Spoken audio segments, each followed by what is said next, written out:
Good day. This is term 2, and we will start with unit number 2 on economics and management sciences. Remember, I said this subject is divided into 3 topics. It's economics, it's financial, it's the economy, it's financial literacy, and it's entrepreneurship. In term number 1, we've done unit 1, which was the economy. In term number 2, we are looking at unit number 2, which has got to do with financial literacy. But before we do that, we will start with the revision of what we did in term 1 so that you can refresh your mind. Okay, so in term number 1, we have covered the economy, and here they say read the revision to refresh your memory about what was covered in unit 1. We covered the traditional societies and bettering, if you can recall. Okay, and the main points to remember under traditional societies and bettering where people used to supply for their own needs. Okay, and we said they were self-sufficient. Okay, so let's start here. So they say traditional societies were self-sufficient and independent. Self-sufficient, it means they were supplying for their own needs, and independent, they didn't need anyone to provide for them. Traditional societies were dependent on nature. They only depended on nature and their environment to meet their basic needs. And each person in the society had a role to fulfill. Okay, men were hunting and building houses, and women were looking after children, cooking the food. So everyone had their role to fulfill. And people used to supply their own needs, obviously, from nature, either from hunting or from farming. Okay, so that was a traditional society. And under bettering, what did we look at? Important main points to remember about bettering. Goods did not have a set value because different societies attach a different value to items. Okay, let's start it here. Bettering is the exchange of goods or services for other goods or services without money. So it was a sort of a exchanging items, okay, without money, without money being used.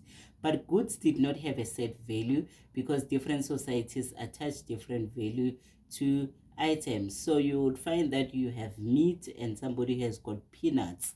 You see, that one party would feel that they are being robbed. Okay, the discovery of precious metals such as copper, silver, and gold simplified bettering even better. Now, since there was precious metals that could be used as the exchange in terms of gold, it even became better for traditional societies to exchange goods. And then societies constantly move from one place and traded with other societies whom they met on the way.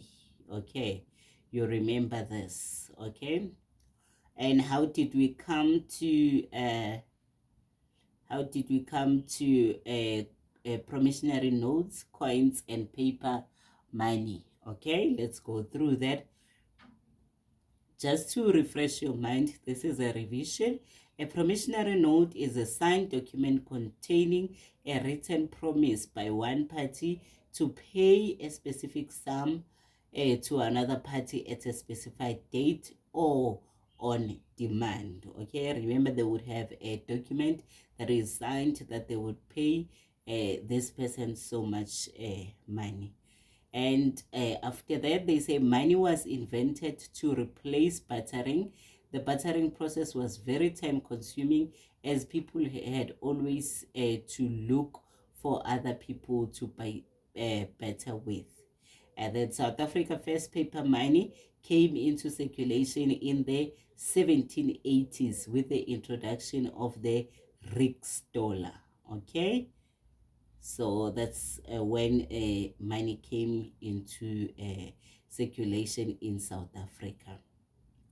They say in 1961, the rand became South Africa's official currency. Remember, initially, the currency that was used, it was the Riksdollar, okay, in 1780s.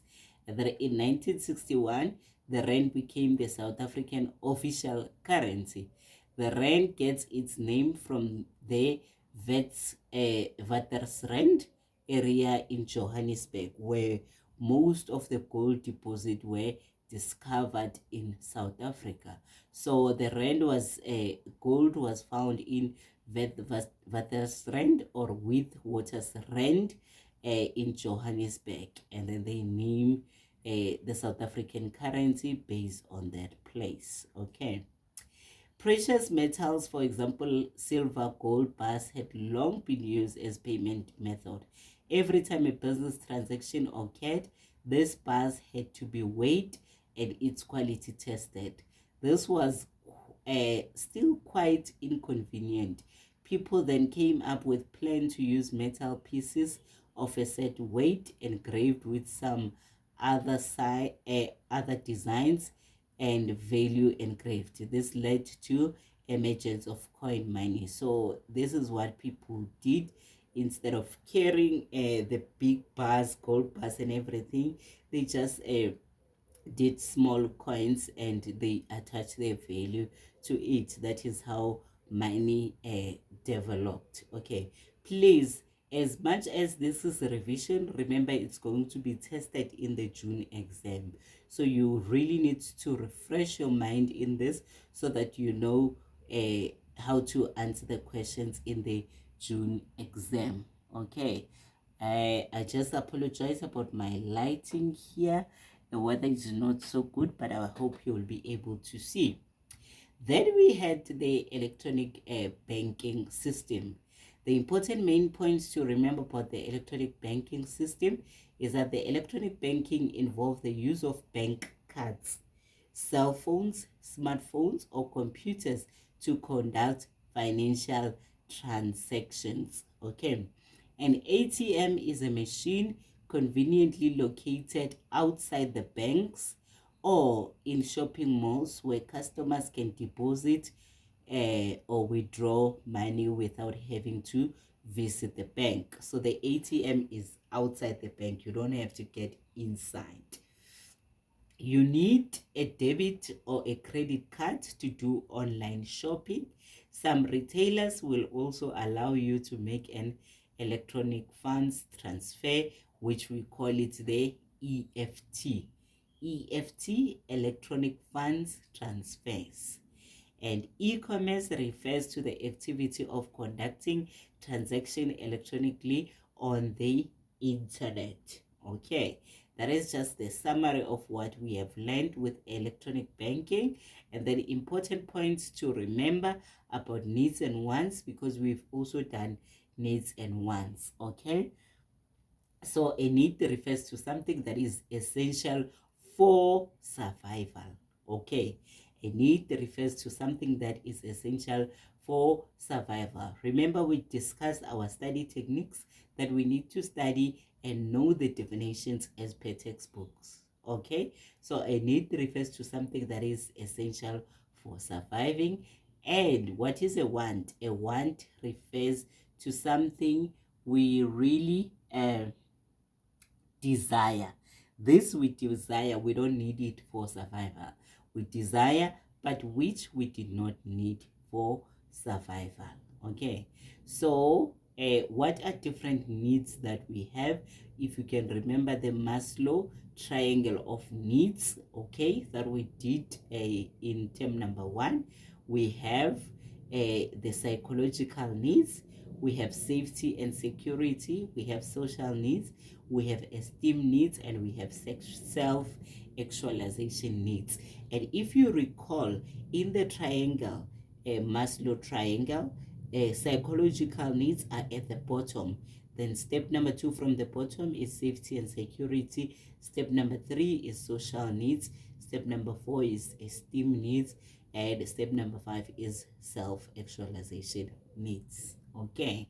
And what is it that we also need to know that is important about needs and wants is people needs and wants are unlimited, but the resources needed to satisfy this are limited. Our needs and wants are unlimited, but the resources needed to satisfy these needs and wants are limited. This leads to scarcity. You remember, because there are not enough resources available to satisfy the needs and wants. Okay, scarcity means that there are not enough resources available to satisfy the needs and wants. That is what we have also covered in term number 1. We have also looked at goods and services. Okay, we have looked at goods and services. So let me take this up a little bit. Should I minimize it so that, yes, let me put it like this. Okay, the important main points to remember about goods and services. You can check this in your textbook as well. Goods refer to the things that we can see, smell, touch, or taste, and which we can buy in stores. Services are the deeds or doings, okay? Services are the deeds that are performed to satisfy needs.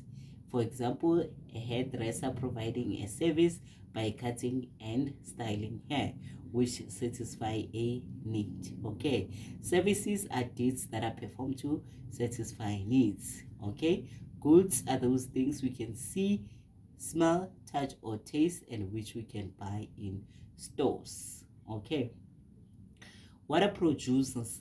Producers refers to people or companies that make or grow goods and supply these goods to business such as supermarkets to be sold to consumers to satisfy their needs. Let's read again. You have to know this definition for producers.